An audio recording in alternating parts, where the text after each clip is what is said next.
Praise the Lord. सभी को जय मसीह। मैं सुनीता जोयथानी आप सभी का आज के यूट्यूब वीडियो में स्वागत करती हूँ और आप सभी से मैं माफ़ी मांगती हूँ कि कल का जो मेरा वीडियो है वो आधे में ही अटक रहा था। कुछ टेक्निकल इशू था और मुझे पता नहीं था तो मैंने अपलोड कर दिया था, तो आपसे माफ़ी चाहती हूँ और उसी वीडियो को मैं आगे कंटिन्यू करती हूँ। जो कट गया था वही पोर्शन आपके सामने फिर से रिकॉर्ड करके रख रही हूँ। तो कल जो मेरी बात चल रही थी कि बहुत सारे ऐसे लोग मैंने देखे मसीह में जिनको बहुत सारे साल तो हो गए हैं, बहुत वो पुराने भी हो गए हैं, लेकिन आज भी अगर उनको प्रार्थना करने के लिए बुलाया जाए तो प्रार्थना वो नहीं कर पाते हैं या कहते हैं कि प्रार्थना हमें नहीं करने आती है। तो उन लोग के लिए मेरा ये वीडियो था। और जो मैंने सेकंड स्क्रिप्चर जो कोट किया था, जो मिस हो गया था, वो था 1 कुरिन्थियों 2:10 जो कि कहता है कि परंतु परमेश्वर ने उनको अपनी आत्मा के द्वारा हम पर प्रकट किया। किन बातों को? गूढ़ बातों को, रहस्य की बातों को, वेद की बातों को, प्रकाशन की बातों को परमेश्वर ने कैसे प्रकट किया है? अपने पवित्र आत्मा के द्वारा, अपनी आत्मा के द्वारा। क्योंकि आत्मा सब बातें वरन परमेश्वर की गूढ़ बातें भी जांचता है।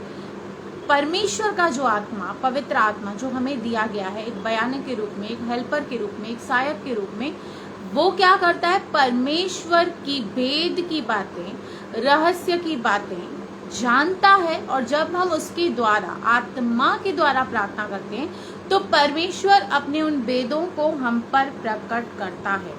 आगे कहता है, मनुष्य में से कौन किसी मनुष्य की बातें जानता है? आप मुझे कितना भी जानते हो पर मेरे मन में क्या है, मेरे मन में क्या चल रहा है, ये आप नहीं जान सकते। केवल मनुष्य की आत्मा यानी कि मेरी स्वयं की जो आत्मा है, जो उसमें है, मैं ही जानती हूँ कि मैं क्या हूँ, मेरा व्यक्तित्व क्या है। वैसे ही परमेश्वर की बातें भी कोई नहीं जानता, केवल परमेश्वर का आत्मा।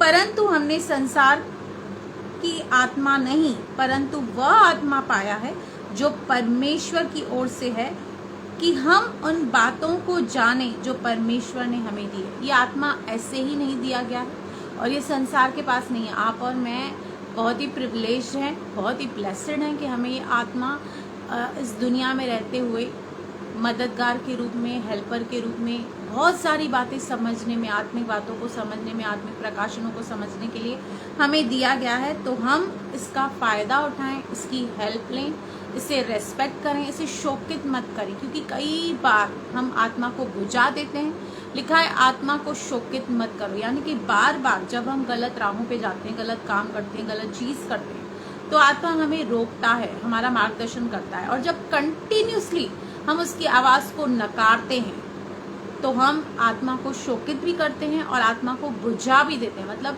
एक पॉइंट ऑफ टाइम के बाद वो आत्मा आपको गाइड नहीं करेगा, आपको नहीं बताएगा क्या सही है क्या गलत है।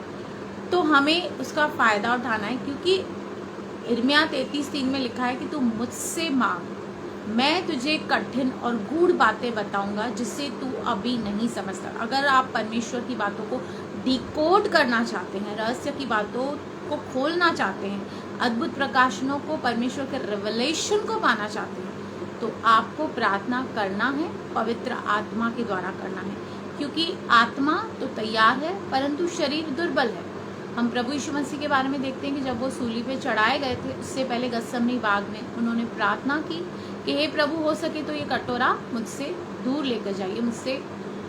क्योंकि आत्मा तैयार थी प्रभु यीशु मसीह की, पर शरीर साथ नहीं दे रहा था, कमज़ोर पड़ रहे थे शरीर में। पर जैसे ही उन्होंने प्रार्थना की, वो अद्भुत हिम्मत, ताकत उनके अंदर आई और उन्होंने कहा फिर भी मेरी नहीं आपकी इच्छा पूरी। जब आप आत्मा के द्वारा प्रार्थना करते हैं ना, तो आप अपनी इच्छाओं को साइड कर देते हैं, अपनी डिज़ायर्स को, अपनी लालसाओं को आप साइड कर देते हैं और परमेश्वर की इच्छा को हम फोकस करते हैं और उसकी इच्छा के अनुसार हम प्रार्थना करते हैं।